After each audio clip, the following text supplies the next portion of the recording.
as a podcast. Hold on. Yeah, we didn't clap the last one. We did. Did you? I didn't hit the button. I didn't know what button to hit. I don't think we clapped. I'm just telling you. It's going to be a nightmare. Was that the first one? Yes, yeah. I did the clap. I promise. Maybe you did. You know, I edited an episode, and then we had recorded like one day, and then into the next day, the very first one, you mentioned that I had said somebody's difficult to pronounce last name perfectly. And I like vehemently argued with you that I hadn't said the guy's last name. And I'm laughing at myself for editing the podcast because I just edited the one before that, and I did. I had pronounced the guy's name, but I was so sure. I was so sure that I hadn't said the guy's last name. And you're like, I'm telling you, you did. And I'm like, no, I didn't. Listen, we all know. It's on tape. Yes, I did. We all know that the dementia is setting in early with this one, right? Like, it's just... Let's hope for dementia. I completely lose my ability to remember anything. Do you know who Jim Jeffries is? Oh man, Jim Jeffries is this comedian, and it's really terrible. I can't tell the joke. Just remind me to tell it after. But you know, he talks about it. That he would remember this event in his life with this prophylactic device. And he's like, I'm going to be in a nursing home talking about using this product when my mind is gone. I'll be like, blah, blah, blah. It's going to be David. I'm not a big Jim Jeffries fan. His early stuff, he was so raunchy and so nasty. Yeah. He fit in really well with automotive technicians. What are you talking about? That tire show? Have you seen the tire show? I got into it, and then my little boy walked down Saturday morning and had to hop off because that's not for him. Yeah, no, it's not at all, even a little bit. It is hilarious. It's got to be. So everybody's been talking about it. I'm a big Shane Gillis fan. I think the guy's super funny. Super funny. And then these people, like, I couldn't get into it. I had to turn it off after 10 minutes because it was terrible. Like, what are you talking about? I feel like it's going to resonate a lot with us. And if you don't know the industry, you might not get into it very well. It's the jokes aren't even. Have you made it through the first episode? No. Okay, so the jokes aren't anything automotive related. It's the guy running the shop is the son of somebody who owns a whole bunch of these shops. And he comes up with this idea that he is going to try to appeal to women. But the way he's going to appeal to them is just put up a poster and say, women are welcome here, or this is a safe place for women. And that's it. Like, he didn't do anything else, but he thinks this is the best idea ever. And everybody keeps asking him. And the whole thing is like the raunchy, joking, like super male, like type of jokes that are all like super sexual and stuff like that. And so they're doing all of this. Meanwhile, the backdrop is, I'm trying to make this place safe for women. And they're talking about like making jokes about OnlyFans and the women they work with. And so there's layers to the joke is what I'm saying. If you didn't get it, you didn't think it was funny, you're what's wrong. It's you. With the industry. You're why comedy is pissed everybody off. Everybody that didn't like the show is wrong, and you're why comedy is terrible now. The reason why late night TV is now awful and unwatchable is because of people like you who don't like this tire show. I'm just telling you. I'm trying to speak to very specific individuals on the Facebook group that were saying, I couldn't get into it. Okay, you're why Jimmy Kimmel is still around. I'm sorry. You don't like Jimmy Kimmel? Have you tried to watch Jimmy Kimmel? It is awful. Stephen Colbert, like, have you? They were dancing with the vaccines. Did you watch that? No, I don't watch any of that. Oh my goodness! Did you watch it? Just be happy you didn't watch it. You would have wanted to just gouge your eyeballs out. It's super cringy, but it's not even like funny cringy or like ooh. But you kind of chuckle at it because it's so cringy. It's not even like that. It's just bad. Just bad. I had a representative from like a major tire distributor a while back, because involved with some tire people. And he said, how when somebody goes out and they buy a super expensive car and they finance it. Did you adjust the volumes? Are we good? I don't see any hopping. Sorry, I didn't mean to interrupt. I feel bad. I'm sorry. I just got freaked out that I'm like, I don't think we're recording. I know, all this talking for nothing. I could have been in the bed, people. You could have been playing video games. Tire distributor guy. And he said, so like if you've ever met that person who went out and they financed a really expensive car and they financed a really expensive house and then they like stuck their nose up in the air and walked around. I'm like, yeah, I know some people like that. He's like, but the bank owns it all, right? I'm like, yeah. And he's like, that's a tire dealer. And I'm like, what? He's like, man, they're the most arrogant, pompous people, and they're all owned by the bank. And I'm like, oh, I didn't even know what to say. So, like, the people who are complaining about this probably have experienced that level of tire tourism. I think they got on there thinking that it was going to be automotive jokes or jokes about like technicians or like that's not the show at all. It's just a backdrop for the jokes. It's funny. They had done a whole bunch of skits which are on YouTube in that backdrop, and they were funny too. I just finished watching a new one that was I can't remember his name, and I cannot remember the name of the show. It's about the Thanks. That's great. I watched this really funny thing. I don't remember what it's called. It's about the billionaire. Was in it, where it was on, what time it was on. Nothing. It's about the billionaire who owns like this big corporation, and he's actually bankrupt. And like the whole storyline. Oh my God, dude! It was so hilarious. I'll look it up. I'll tell you the name of it. You're depressing me. Introduce our guest. Introduce yourself. Everybody in the group already knows who he is. Well, they may not see my face or something. That's true. He's the divider of the group. I'm not a divider. I'm Dan Thieken from Central Ohio, Kreager Tire and Service.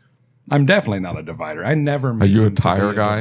Are you a tire guy? Are you a tire distributor? Are you owned by the bank? No, not owned by the bank. Yeah, we do a lot of tires. We're quickly switching that to more service heavy.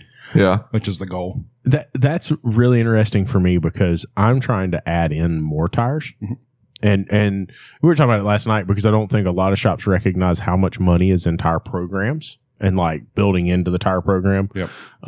Now I'm doing it because I have tons of space, right?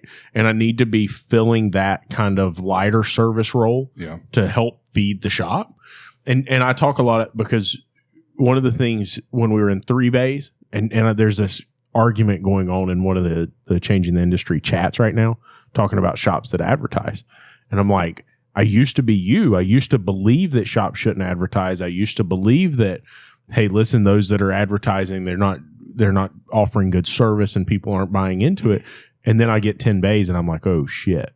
It takes a lot of cars to feed 10 bays. Yeah. And so like my whole concept of that tire business and being involved with a lot of the tire people through ASTA now and seeing how they do business and see what they do, it was very eye-opening to me. Yeah. Because I always just looked at tires and said, oh man, these are loss leaders. Yeah, I feel like being service focused up front and then adding the tires. I don't grasp that. It would be interesting to be in your shoes, but I can tell you when they started out the company in 1985, predominantly tires. As I've learned the service side of it, you have to do tires, in my opinion. Yeah. It's the window to the car's soul, effectively. You come in for tires and you have everything else at your disposal attached to look that. at. Yeah. So I think it's a good thing. We don't inventory any tires. Right. With the network and out of Columbus, we have hot shot delivery from 3 or 4 vendors daily as we need. Yeah. So I'm not going to tie up my tax money and inventory when I can get it so quickly. So that's a blessing, really. That's for a good thing. Yeah. We're a day on most tires. I have put a little bit of Continental, General, and Ironman stock in. Mm-hmm. And mainly because one of the issues we run into is a lot of the tire business that we were getting was because somebody needed tires like right now. Yep. Right. And so I couldn't be competitive and I couldn't sell them. And so really I was trying to target like this happy zone with the program to make sure I meet the program requirements. So I continue to get that rebate and get that money back. Yep. In the same respect, without tying up $15,000 or $20,000 of inventory. But one of the issues for us, especially in winter months, and you've seen it. Well, you've been up there too, right? In winter months, there's a good chance you don't get a delivery one day. Yeah. And so, like, if your client's depending on you having their car done tomorrow, and you said, "Hey, I'll have the tires tomorrow," there's a chance you don't get it some days. And so, it's nice to have that flexibility and be able to move it in and out. Do you do tires? I do tires. We're surrounded by discount tires. Like, they're everywhere. Discount Tire has them in stock, and they're open 7 days a week, and they're open all hours, and like, they're not going to come and buy tires from me. Yeah, believe it or not, even though I can't compete margin wise on tires, I still sell quite a few tires. I sell tires.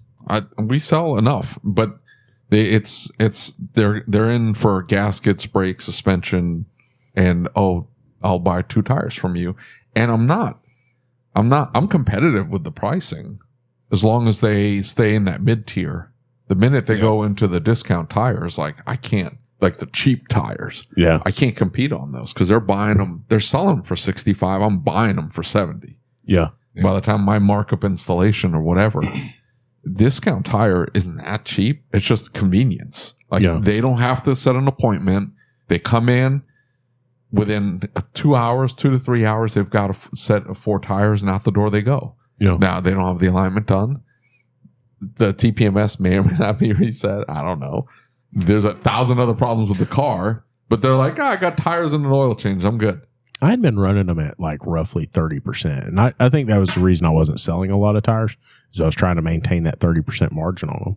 And so I backed them at 30. I backed that down a little bit, especially on like my Highline brand, like Continental. I backed it down and created some more incentive to buy from us as opposed to somebody else. And then I started using, like, it's really cool because, like, with Millersport, I can take their promotions and just send it directly to Millersport. They create the postcard, they send it out. Yeah. And I don't have to do anything. And so that drives those program numbers. And then it creates that opportunity on the backside, because you've met Deckert, the GS at my shop. Deckert comes in and he's like, okay, I'm going to do tires. I'm going to do alignments. I'm going to do oil changes. That's what he does. So he sees way more volume. He looks the cars over. We'll have one of the other guys look the car over. And then that becomes the work that feeds the other guys because they came in for tires. Now, we don't use margin. I have like a dollar markup on a matrix, if you will. So I don't focus on the margin on the tires. Okay. And then if you're talking about starting a tire store from scratch, that's hard to do in this world with all the discount places and whatnot. But if you're an established shop, I don't think it's as hard to do tires as some shop owners might make it out to be. Right. You can definitely be competitive, and like you said. So I think it's fun. There's a lot of money in it, a lot of opportunity. So that's why we still focus on it. But we're trying to switch just the percentages because there's more profit in the service side, obviously. For sure. Yeah, for sure. One of the things that I've heard from a lot of tire dealers when talking about margins and talking about some of the things that are happening, tires have that map on them. And so a lot of the big guys in the tire industry are really frustrated with Michelin and Continental, and I guess it's like the MAST organization or whatever. And they're really aggravated because they went to Costco, they went to Discount Tire, they went to all these other places, and they overlooked them installing the tires for free. They overlooked them selling the tires below map. They are selling them to them because they're buying so many of them. They're selling them to them way cheaper than what we can buy them for. And so they're like, but now wait a minute. You're saying that MAP policy applies to us, but not to them? Like, that's kind of screwed up. And so one of the big tire stores in North Carolina they saw that Costco and they saw that Sam's Club and everybody else was doing tires, and they were installing them for free. And so they were selling them at MAP, installing them for free. So the overall cost was much lower. So this tire store started doing the same thing. And Michelin, shut it down, sent lawyers in and everything else. You know what's weird about that? In 29 years of being in this industry, specifically tires, I have never once seen a MAP price on a tire. I've never once talked about it. No one's even brought it to my attention, ever. Really? So when you guys talk about this lately, I've heard a few people talk about it in the groups and stuff. I'm like, what are you guys talking about? Yeah. That's never been a thing for me, ever. Right. And we don't advertise tire pricing, which is really what that combats. You can sell them for whatever you want. Right. It's yours. When you buy that sucker, ain't nobody telling you what you're selling it for. So it's odd to me that people are actually dealing with that, or people actually coming to their door and saying, "Hey, we have an issue." I'm like, wow. Well, I mean, and it almost goes back to that advertising thing. When you look at a shop like mine or yours, like even in 10 bays, it's nothing like feeding those machines. Yeah. And some of these stores are selling, 500, 600 tire sets a day. Yeah, that's holy cow, that's a lot of tires. And that's a lot of busting tires. And so to feed that machine that can put on 500 sets of tires in a day in 25 bays, you got to have, you absolutely have to advertise. You absolutely have to create this market. And so they lower their margins to try and be competitive is what I've seen. And, they highly depend on that program money coming back. That's their breadwinner is like, hey, I'm going to get the program money. And that's also why they go on these trips, because they, you sell 16,000 tires. That tire company's sending you somewhere, right? I was talking to someone a couple months ago, and they were telling me there was a single location store. I forget where it was in the country. 41,000 tires out of one location. Holy crap. 41,000. Holy crap. My jaw dropped. That's like insane. We do 500 or 600 a month. I could not imagine doing 41,000. Dude. That's a lot in a single location. 1 year. Like I know some of these tire stores that we're involved with do those kind of numbers, but it's like 18 and 19 stores to get those kind of numbers. I forget where this was and who I was talking to. It was someone in the circle was mentioning that. I'm like, you've got to be kidding me. Do you do the tire registration numbers? What do you do with that? I don't do them. I provide the I provide the DOT numbers to the client. I think about it, but no one really thinks about it really. It should be doing it a lot more. Well, so like we put it on our repair order and we send it out. I did not know until being more involved with the tire dealers that it is a federal law that you do it. Now, I mean, there's no enforcement, but federal law for what? You have to provide the customer with the DOT number. It says the federal law says you have to register it. The federal law says we either give them the card with the tire numbers on it and hand them the card that is a pre-stamped and prepaid letter or postcard. Where the hell am I getting these postcards from? You have to get them from the manufacturer. I might need to go back and they don't send them to me. What the hell? It's not going to go. It's very loosely regulated. If you you're supposed to do it online now. Then what's the point of the regulation? I thought you just had to supply the client with the DOT number. The number's on the tire, right? Get down there and look. It's on the car. Just so you know, that show I was talking about is Man in Full. Just make sure you make it all the way to the end. That's where you. I got to watch the entire series. No, it's a very short series. The very end. I ain't got that kind of time, man. No, it's a weekend. Okay, it's a weekend. Okay, it's a lot of other things I could be doing on the weekend. Okay, hang on. I'm going to read it to you because it says right here. Let's open this up because this has been a huge topic. You're going to set me off again with the stupid. Well, you can thank Firestone and Ford. That's where it all started. Okay. Tire manufacturers, there's the tire manufacturer responsibility. It wasn't even Firestone's problem. It was Ford's shitty engineering and Firestone needing to keep selling those tires on those shitty Fords. Okay, so here's the law. It says tire dealers and distributors, independent dealer distributor business that is not owned or controlled by a tire manufacturer or brand name owner. A distributor is primarily selling and distributing tires for resale. A dealer is a person selling tires. Tire registration requirements of independent distributor and dealer. Each independent distributor and dealer shall comply with one of the three following options. At the time of sale or lease of the tire, provide each purchaser with a paper tire registration form containing the entire tire identification number, sold or leased, and the distributor or dealer's name, street address, all of that information. Option 2 is record the following information on a tire registration form and return it to the tire manufacturer on behalf of the tire purchaser at no charge to the purchaser and within 30 days of the date of the sale or purchase. Or option 3 is electronically transmit the following information, which is basically the TIN, client information, all of that. It says, if choosing to comply with either option 1 or 2, the tire registration form provided by the tire manufacturer shall be used. Multiple tire sales or leasees to the same purchaser may be recorded on a single form or an electronic transmission.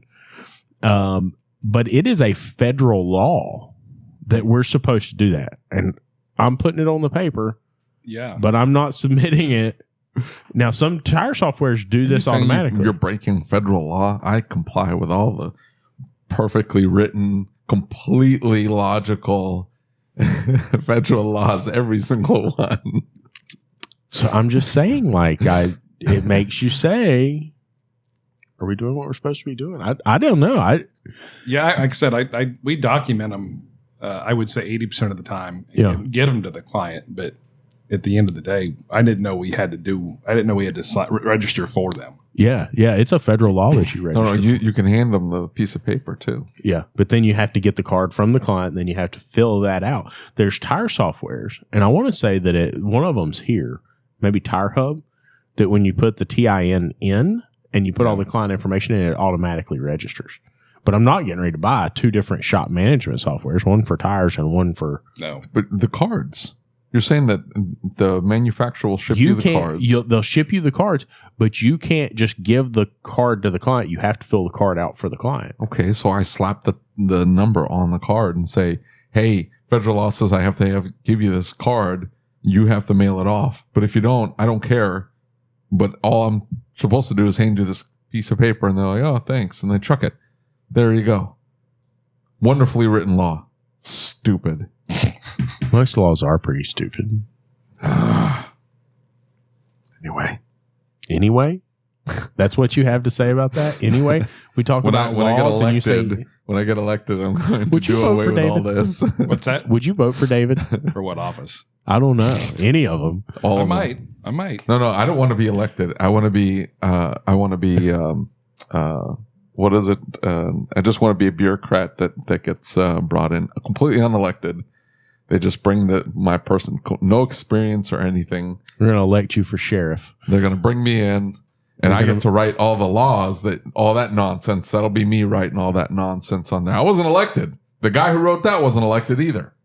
He wasn't. It might be hard to vote for a guy who allegedly was driving through New Mexico with a group of people and thought there was white dirt on the mountain. It was light colored dirt. It was light colored dirt. I'm going to tell you something about that. I have never been so... The mountain wasn't that high. That's all I'm saying. Like, you were looking at it, and at no point did you go, hey, that's a really high peak. That's 12,000 feet, and what's sitting on top of that is snow-capped mountains. Now, you go to Utah or Colorado, and you look up, and you're already at 5,000 feet. And you look up and you're like, that is a snow-capped mountain. There is no mistaking that. Now this, I don't know. It looked like the sun was just shining in the right way, and it was just... I laughed so hard that I cried. Okay? And I mean, my contacts were trying to come out. And I'm like, just trying to maintain composure. Like the 2 things that I remember from that ride... Did you get a picture of it? The 2 things I remember from that ride... I'm going to see if I got a picture of it. ...is the hand grasp in the back of this car. I'm going around this exit, and Brian Pollock is saying, I'm sorry. And he's like squishing the people in the back of the car. And I'm hearing this handle pop and crack, and I'm thinking, if that handle lets go. What are you talking about? Remember, Brian Pollock was in the back seat, and he had a hold of the handle when I went around that exit really fast. And so I'm thinking, like, dude, if that handle lets go, and we shift that much weight to the other side of the car, we're going to be on our lid, right? And then, dude, him and Dutch get into this argument over what a glip glop is.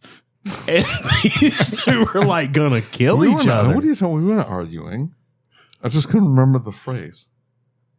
That is not how I remember that happening. Okay, well, that's how that happened, though. I'm just telling you. When was that? Was that 2023?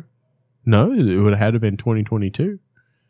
Was it? No, because San Diego was 2022. 2023 was New Mexico, and 2024 was Huntington Beach. Yeah. Newport Beach, yeah. I'm going to see if I can find a picture of it. I don't know how that story came up last night, but all I remember is, dude, Dutch called you autistic or something. Well, he is. I mean, like, I think when Dutch said that, everybody in the car had this very much aha moment, right? Like, oh, well, that makes sense, right? Like, we knew there was something weird. I didn't get a picture of that particular mountain peak, but You look at these mountains. Look at that. They're green all the way to the top. All the way to the top. There's flipping trees. You weren't that high up. That's my point. We went to this Mexican restaurant, right? Okay. And as we roll up, we're in like the industrial side of town, okay? And we get out, and Pollock looks over, and he's like, "Is that a shell casing?" And we walk a little bit more, and Mike Allen's like, "There's shell casings everywhere." That place was packed. That was a good Mexican restaurant. That's how you know it was good. And then you got the hypodermic needles and everything else. No, it wasn't like that. It wasn't that bad. It wasn't that bad. And so we walk in. You're exaggerating. We walk in, and like the place is absolutely insanely packed. Now, when you go to restaurants where you can't pronounce the food, you have David order. Okay, that's just what you do. Racist is what that was right there. You have tonal privilege. It's okay. And so, like, I just said, like, "Hey, dude, I don't know what any of this stuff is. You know what I eat? Like, pick something out, right? Yeah. Like, get us food." And I'm going to tell you what, like, it turns out it was a tortilla factory. Right. And so they made a bunch of stuff, but they also made the tortillas right there. Right. And so they like They're prepare just this pumping food, them and out. it was like they ship out food to other places. Okay. But they're like, you order, and she walks in the back, and she takes your tray, and she goes in the back, and she scoops up food and puts it on those fresh tortillas and everything else. Oh my God, dude. That sounds awesome. It was so Now you look at those mountains. That is no mistaking that. That's a snow-capped mountain. Yeah, that's not white dirt. there. That's not white dirt. That all I'm saying is that you had looked at these mountains and you didn't see that. Now you're in again. I'm just saying. You look up. This is Utah. You look up and that's all you see. There's no mistaking that. I was in New Mexico and all you see is dirt and trees, just green shrubbery or whatever the hell it is, all the way up. And then at there's one random ass mountain has something that kind of looks like snow. It doesn't. It's nowhere else, and you're like, "Is that snow?" You can really tell. I thought he was That's like all I'm making saying. a cartel joke or something, right? Like I just knew that he was talking about cocaine or something, but It was entirely reasonable to question. Is all I'm saying. And these yahoos are laughing at me like it's obviously snow. It's like no, where else? You don't see snow anywhere else. You don't see snow anywhere I've never else. seen white dirt. Have you seen white dirt? It's not I've white. seen dirty but snow. it's not white. I didn't say white dirt. It was just You like, said your exact words were, "No, that's white dirt." I And mean, I we're said like, that. I mean, I dude, said what? that. But I I'm mean, saying, like, sand? Yeah, I've seen white sand, but it wasn't white. That's what I'm saying. Like it didn't look like snow. It oh, could it's have kind of been like you. It's not edited. white. Yeah, well, I'm not white. Exactly. It was light skinned, not rice skinned. That's all I'm saying. Oh my God, dude! I swear. I mean, like seriously, though. I'm sorry, but that shouldn't disqualify me from office. You can. That's all I'm saying. You can tell somebody that's never put a shovel in the ground in their entire life, right? Like when I put the a shovel. I have a whole garden in my backyard. yeah, and it's all raised beds. You've never actually Well, yeah, but you still got to dig up like the base. Also, when you're like filling, because I had these things that are 4 feet tall, so I'm not filling that with expensive dirt. That's not going to be a thing. So you lay down cardboard, then you set the bed, and then you throw piles and piles of garbage clay dirt, because that's all I have in my backyard. It's all clay, just packed thick clay. You just pack the bottom like 2 feet with just clay, and then you put your sticks, and then nice fluffy dirt, and you're good. It sounds beautiful, David. it does. It's a lot of digging, is what I'm saying. It's a lot of digging. So yes, I put a shovel into the ground. I just, man, I'll be honest with you. I just can't. I really can't see it. I really just Because you can work a backhoe. Well, yeah. I mean, that. Can you Can work you a not? backhoe? Do you know how to work a backhoe? I got a backhoe attachment for my tractor. Oh, I my haven't used it goodness. yet, but I can use it. I know how to. Do you not know how to run a backhoe? No. It's pretty self-explanatory. Yeah. Is I it mean- really? Yeah, just start flipping shit till you figure it out. Yeah, it's. That seems dangerous. I don't know. You play video games. Same It's thing. not the same. It is. If I die in the video game, I just respawn. If I swing that thing to the left and take out half my house or kill somebody, those are the real world consequences to that.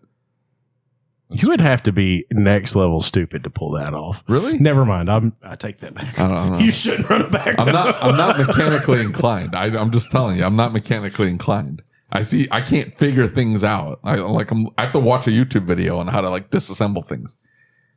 So people look at things. That's okay. I'm just saying that, like, people look at things and they go like, oh yeah, it looks like if you flip this thing and pull this thing apart, it comes apart. Look.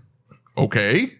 Anyway, could you do that really slowly so I could like rewind and fast forward a couple times so I can see how that works? How did you, I can't remember how you ended up in the groups. It seemed like you came out of nowhere one day. I have no idea, honestly. Zero. Like you came out of nowhere and then all of a sudden you're like super impactful and always involved in talking and sharing perspective. I don't even know how I found the groups. I don't know. They just, maybe, your phone listens to you, right? So maybe you just heard me talking about stuff and then it generated a group and I'm like, well, let's check it out. Yeah. That's how I would say. Nothing specific. I wasn't searching anybody out type of thing. Right. It's pretty eye-opening, these groups. Yeah. It's a lot of interesting stuff.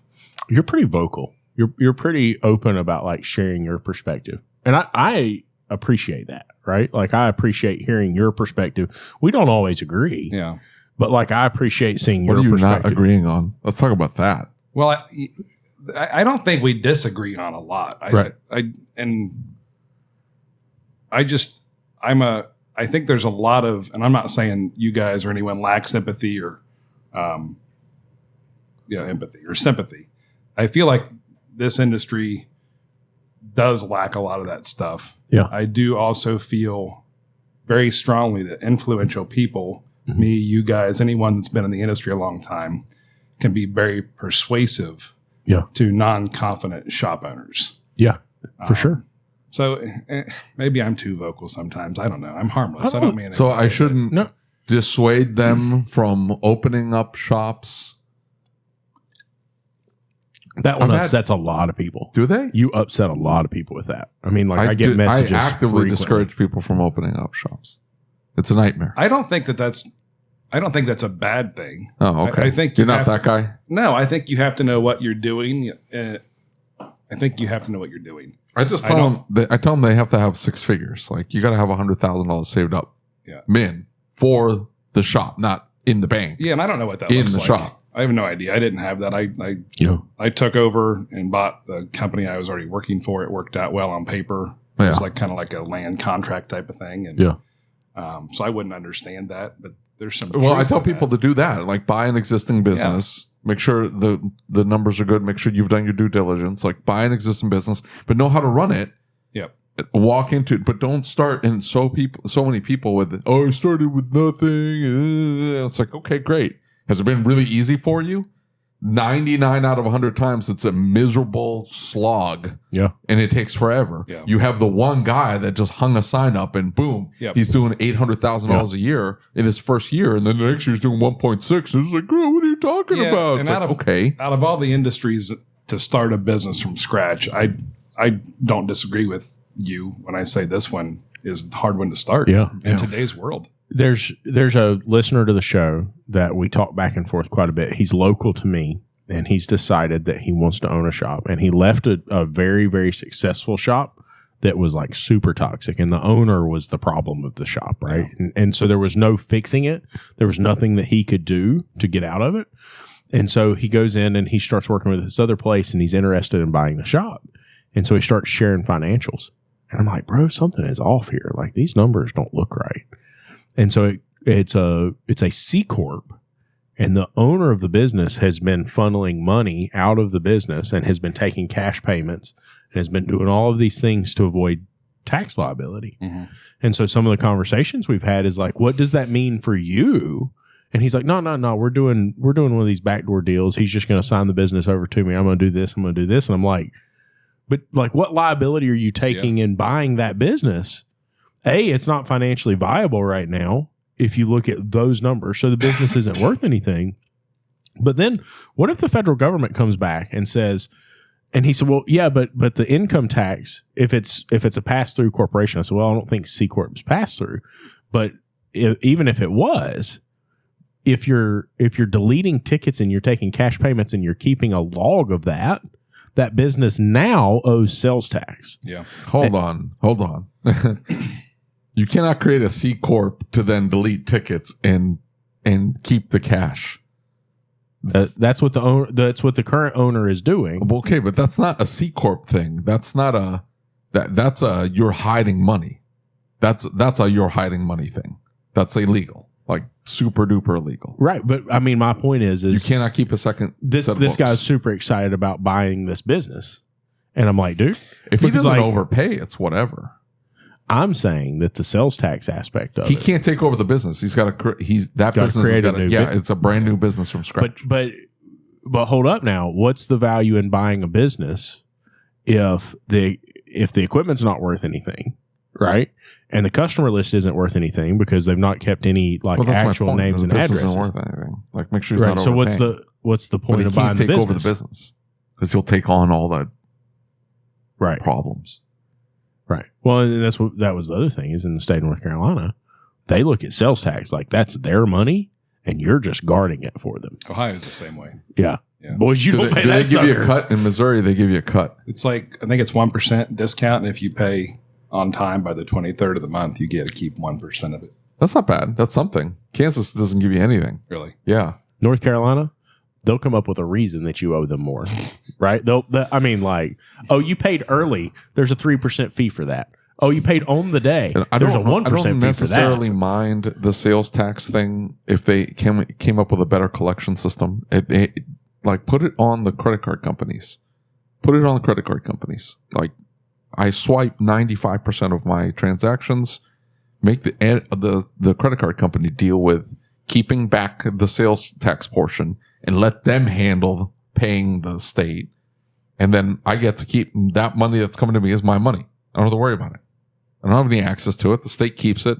It's just transactions on the back end of the credit card company, right? They're not managing cash flow or anything like that. They're just point A to point B. That's all they're doing. And they're taking a little bit off the top. That's all they're doing. So why can't they add one more layer and say, hey, we're going to deal with the states for you? All right, you're elected.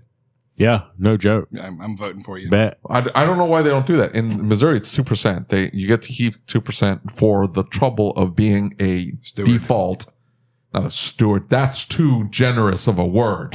You're a flippin' tax collector is what you are. Not by choice. Trust me, if you try to make it by choice, they get very angry at you. They will come shut you down. They seize your assets and they show up and they're like, we need to have all the money. By the way, don't hide money from them either. If you're like, oh, I forgot about that safe that I had underneath the carpet, they get really mad about that. Then they assume that you're hiding a whole bunch of stuff. Anyway. I think Cecil in class yesterday was talking about how in California, if they don't feel you sell the part at the right price, they can come back in and tell you owe more sales tax on it. In North Carolina, they've gone after shops because they're zeroing warranty tickets. And so if you zero a warranty ticket, they say, no, that's not a zero ticket. This part was on this other invoice and you sold it for this amount. You can't zero that because that labor has a value. Just because you're paying it internally, that is now use tax. That's not sales tax. That's use tax. No kidding. But you have to pay the tax on it. So you can't zero a ticket. And that's my understanding is that is across the entire country. Typically they will look at it. Yeah. The moment that you do that. And so that's why I always tell people like, hey, bill it at full price, just pay the tax on it. It's pennies compared to if you have to later come back and pay them for the other thing you can do is tell the parts store to charge you tax on it. Yeah, and just be and you keep the receipt. And then say, hey, you could do that, yeah. The sales tax has been paid. Right, but then you got to pay the tax on the labor if you do that. Because we have tax on labor in North Carolina. Yeah, we do too. I don't know. Tax with labor, I think, gets a little bit more argumentative because there was no money made on the labor.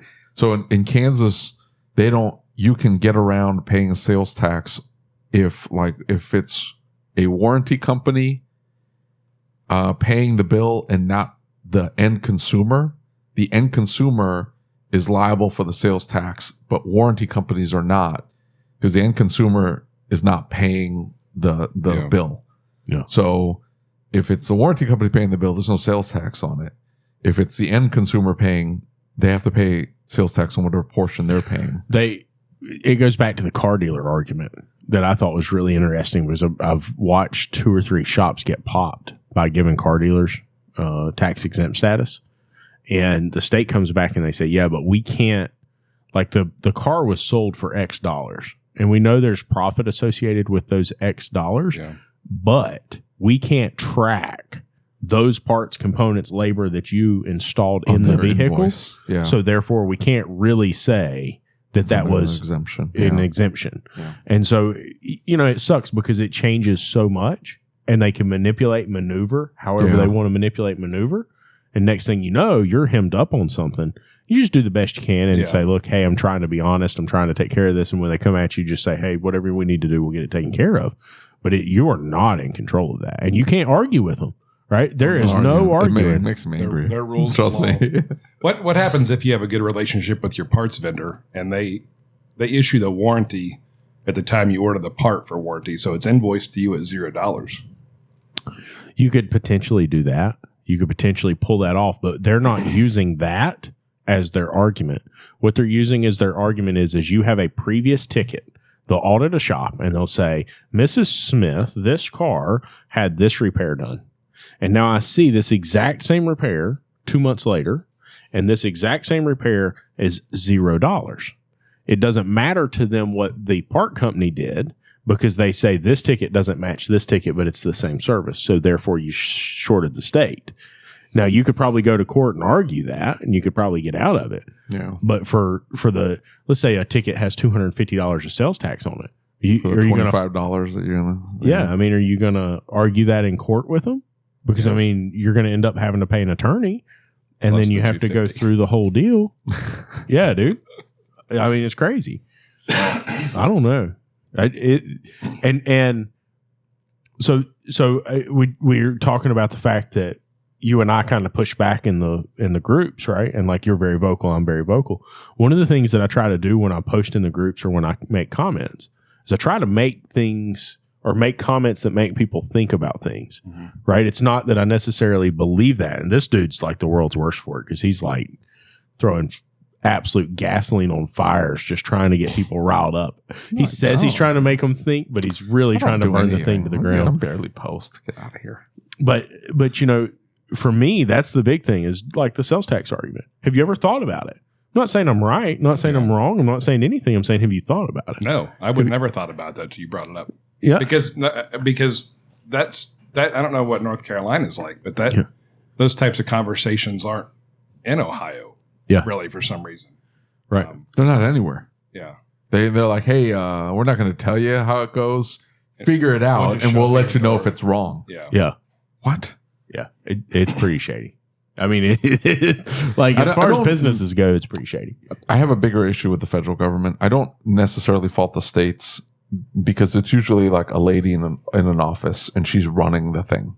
That's it. Like it's one person in an office and they've got this giant caseload and they're just going through and there are a lot of businesses that are doing sketchy stuff to skirt the law, to skirt paying their tax burden or whatever.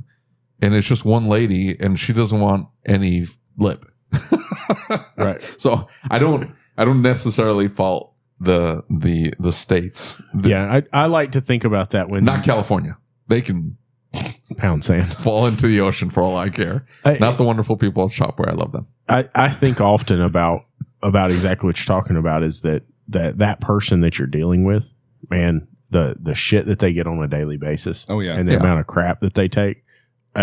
You absolutely have to grow super thick skin and just, I mean, and the other thing is when they come at you, they're used to everybody lying to them about everything. Oh, definitely. Yeah. And so now they're conditioned to believe this person's lying to me, and they come at you extremely aggressively. You're guilty until proven innocent. Exactly. Yeah. I know years ago when I first took over, my local accountant was doing my sales tax. Yeah. And at some point I took over that.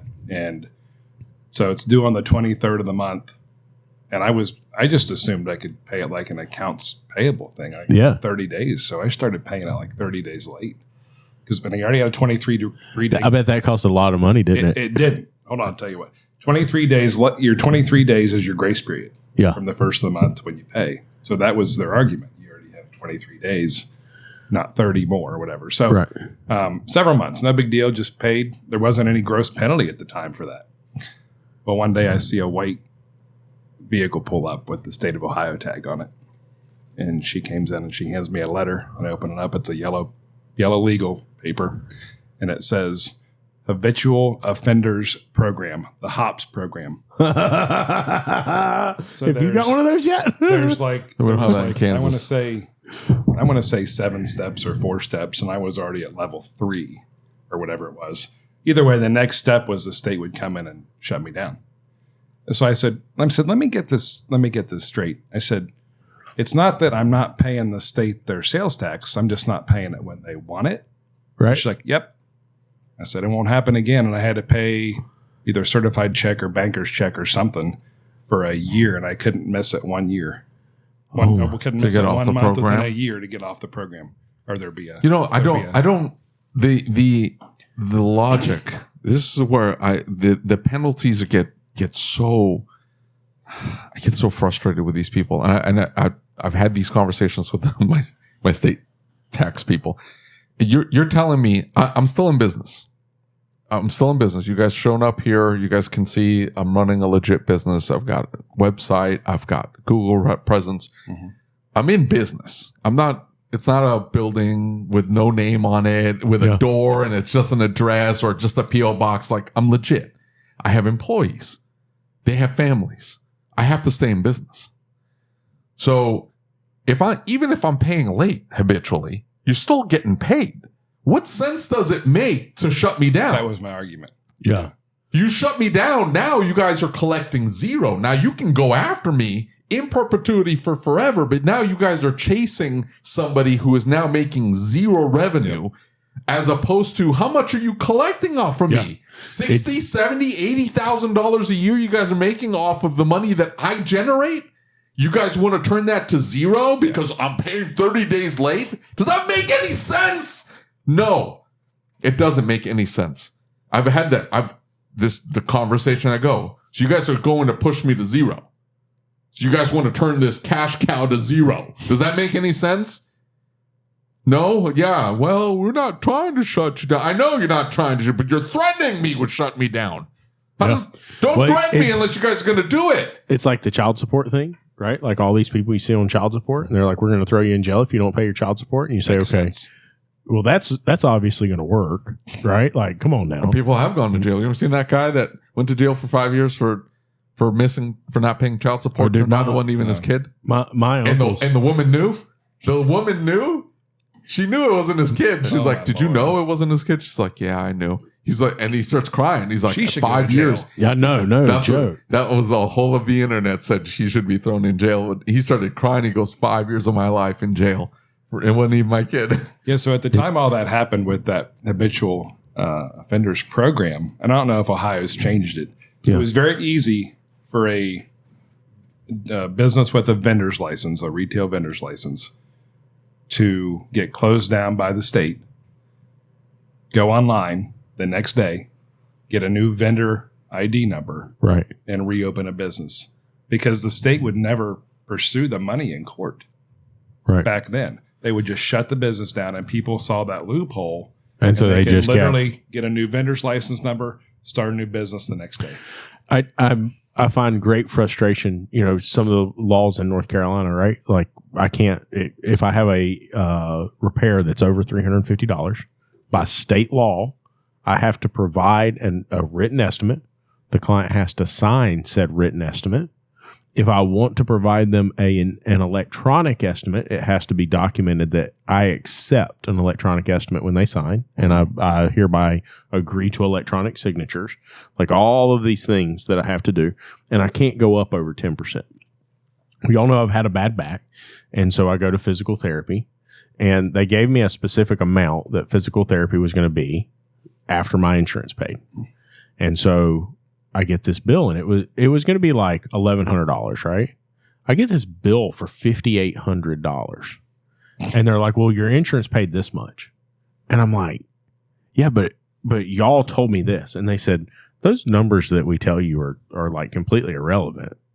And I'm like, "Well, what do you mean?" And they're like, "Well, we don't like. There's no real way to know what your treatment's going to cost, so we don't actually know what your bill's going to be. That's just like a guess." And so Dude, they send it. They start sending letters, and then they start saying they're going to send it to collections, and they're going to do all this. And I'm like, at this point, it's not about paying the bill; it's about the fact of it, right? Yeah. It's like this is shady. Yeah. And you look at me as a business, and if I go to court over this, that you're not going to give me more than $350, but because they're a big hospital, yeah, dude, it's whatever. When I had my surgery, they called me up. My wife, my insurance is through my wife's work, and she has fantastic insurance, right? So we give them the card, and they know what they need to do. They're reattaching a tendon on my bicep, and they go, "Hey, it looks like what's not going to be covered by the insurance is going to be about $800, but we need that at the time of the surgery. So when you come down here, make sure you have a way to pay." And I said, "Okay, no problem." So when I get down there and give them my card, they swipe it for the $800, and I think I'm done. Mm-hmm. They've calculated this now. They know what they're doing. They know what there was. As long as there's no complications, right? That I don't all of a sudden die on the table and they have to revive me, and then I'm in the hospital for 6 months. I get that. That makes sense. Yeah. Everything went as planned.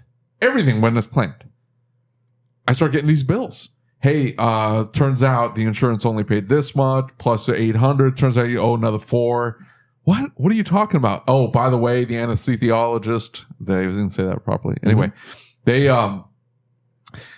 got paid this much, but turns out they billed this much, and we thought they were going to bill us this much. So you know, owe another $200 here, and then another $50 here for this person, and $700 for this special.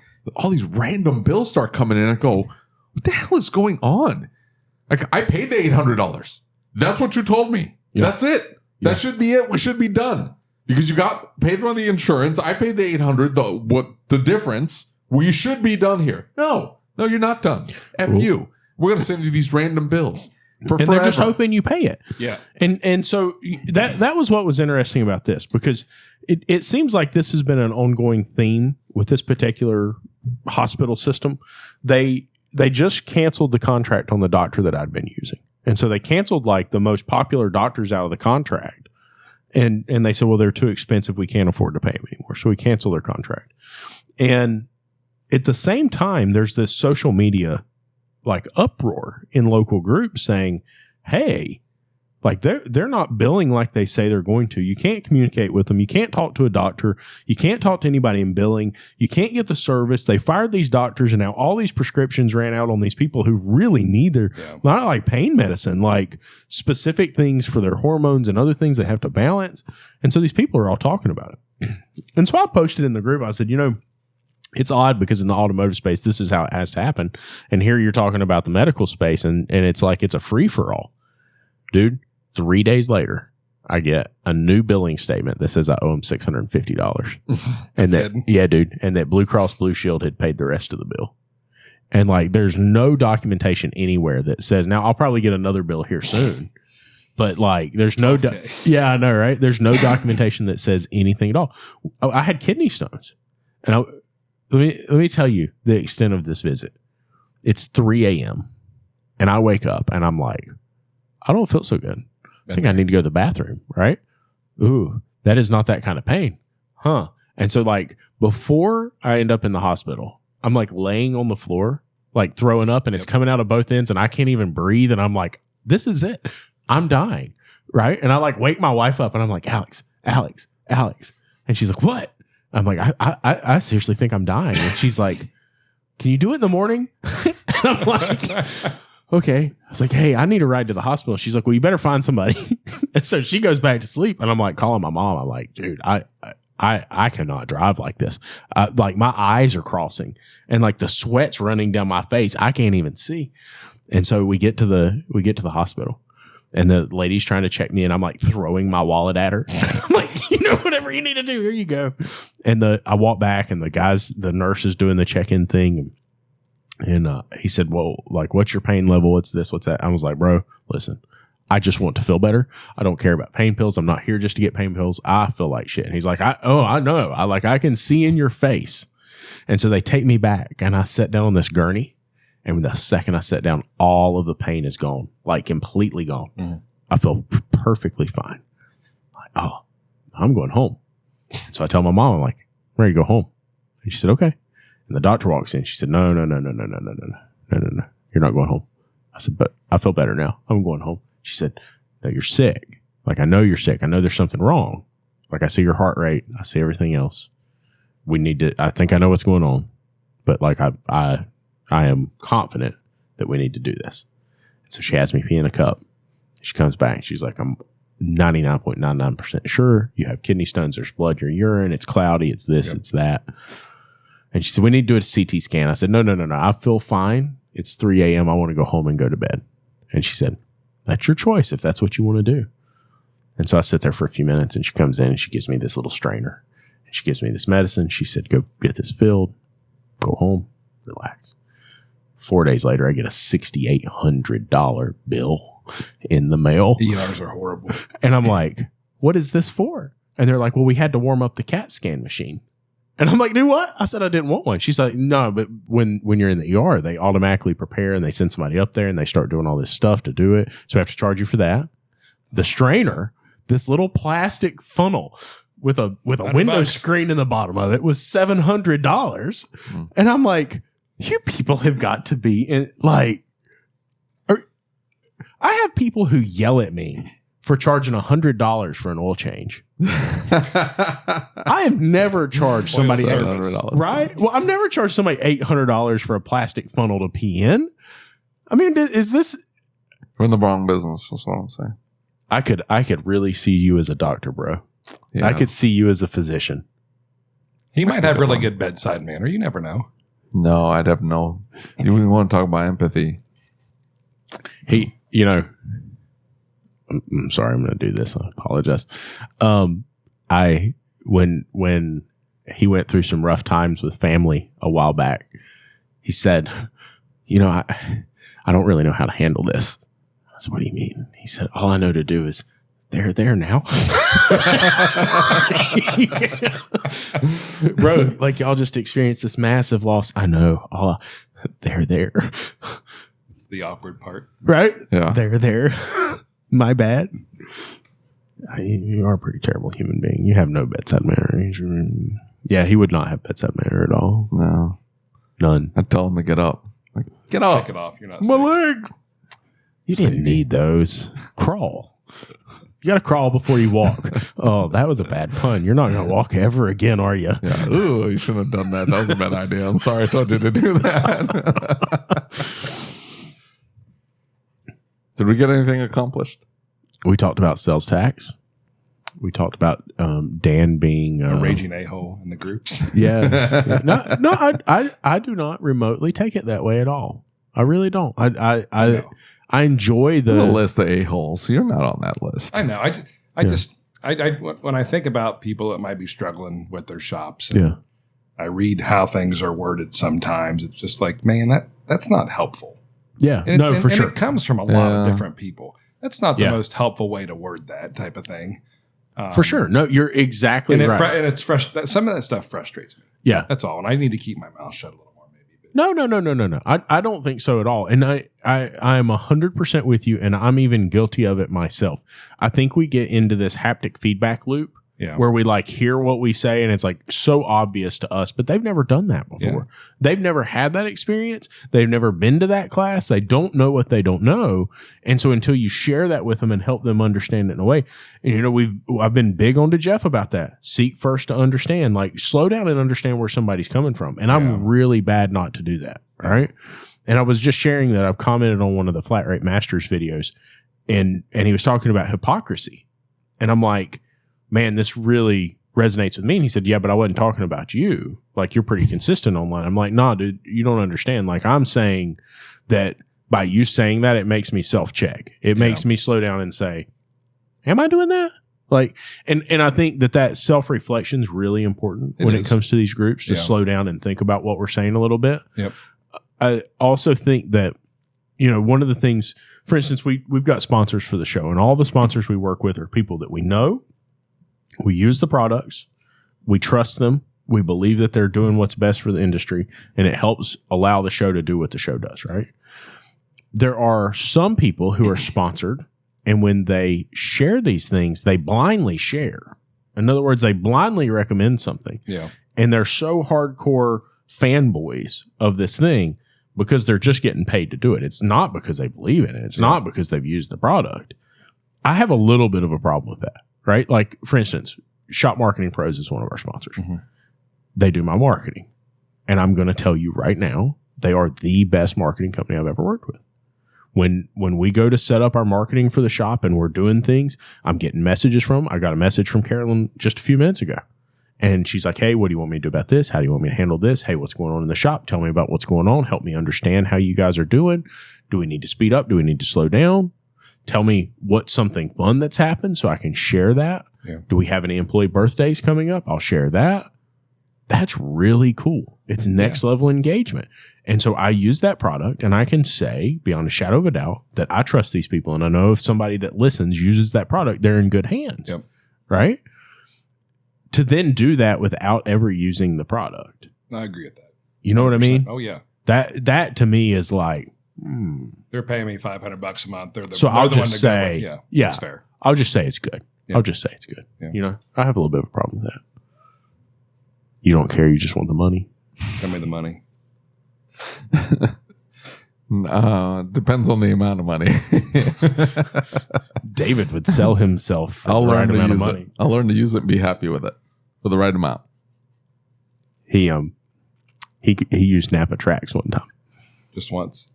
That didn't work out. It was pretty probably one of the more amusing experiences I've ever had being his friend. Yeah. Is like hearing this progress from, oh, but it's super cheap to I hate my effing life. It's such a good deal because you get DVI, you get the Mitchell, right? Mm-hmm. And you get the the shop management system for under $300. Yeah. That's crazy cheap. So you're still using them? Napa Tracks? No. So how good of a deal was it? I didn't make it. The guy's like, that's why I needed to do a demo. I'm like, no, dude.